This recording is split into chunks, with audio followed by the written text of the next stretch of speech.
सुनीता महोदय। హరి ఓం. నాకు ఈ శిబిరం నుంచి కనీసం సంస్కృతం ఎలా ఉంటుంది అని తెలియొచ్చింది.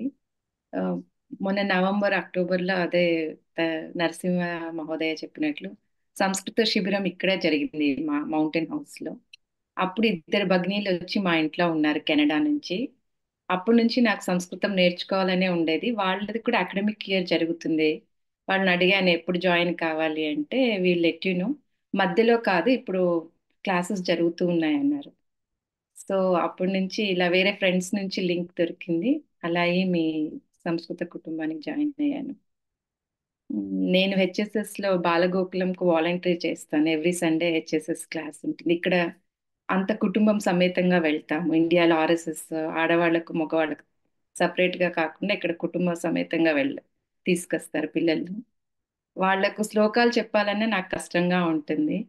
అందుకనే సంస్కృతం నేర్చుకొని కొంచెం కనీసం మీనింగ్ అలా తెలుసుకున్నా కానీ ప్రొనౌన్సియేషన్ కూడా రావాలి అని ఆ ఉద్దేశంతోనే ఈ శిబిరానికి జాయిన్ అయ్యాను. హ్మ్. చాలా హెల్ప్‌ఫుల్‌గా అనిపిస్తుంది. కాకపోతే నేనింకా ఎక్కువ సాధన చేయాలి. మీ అందరిని కలవడము, మరి మీరు స్ట్రిక్ట్‌గా ఉండడంతో మహోదయ, నిజంగానే నిన్న మేము 2 డేస్ నుంచి స్ప్రింగ్ బ్రేక్ అని మా పిల్లలొచ్చారు కాలేజీ నుంచి ట్రావెల్ చేస్తున్నాను.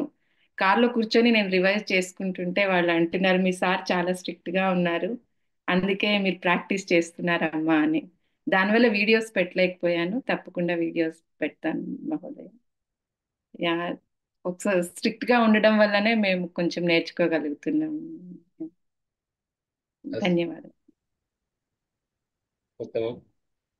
ఆ ఏమంటారు కదా, ఉపాధ్యాయుడు అనేవాడు స్ట్రిక్ట్ గా ఉంటేనే విద్యార్థికి విద్య చక్కగా అందుతుంది అనేది నా ఒక ముఖ్య ఉద్దేశము.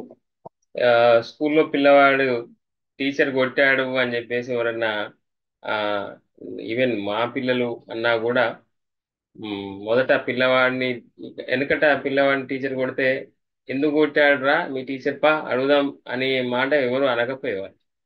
కొట్టాడా, ఏదో చేసుంటావు నువ్వు అందుకే అని చెప్పేసి వాళ్ళు ఇంకా రెండు తగిలిచ్చేవారు.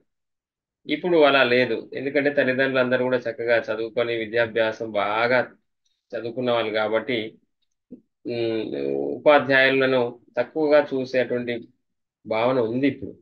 కాబట్టి ఆ ఉపాధ్యాయుడు దండించకపోతే రాబోయే రోజుల్లో పోలీసు వాళ్ళతో దండన తీసుకోవాల్సిన అవసరం ఏర్పడుతుంది అని ఫేస్బుక్లలో షార్ట్ టెక్స్ట్ మెసేజ్ కనిపిస్తున్నాయి, కొన్ని కొన్ని సంఘటనలు దృష్ట్యా.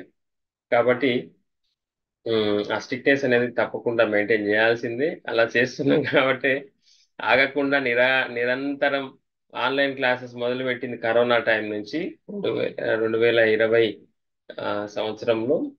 ఆ, ఇంకా రెండు నెలలకు ఒకసారి బ్యాచెస్ ఇలా జరుగుతూనే ఉన్నాయి, ఇలా ముందుకు వెళ్తూనే ఉన్నాయి. అస్తు, ధన్యవాదాలు.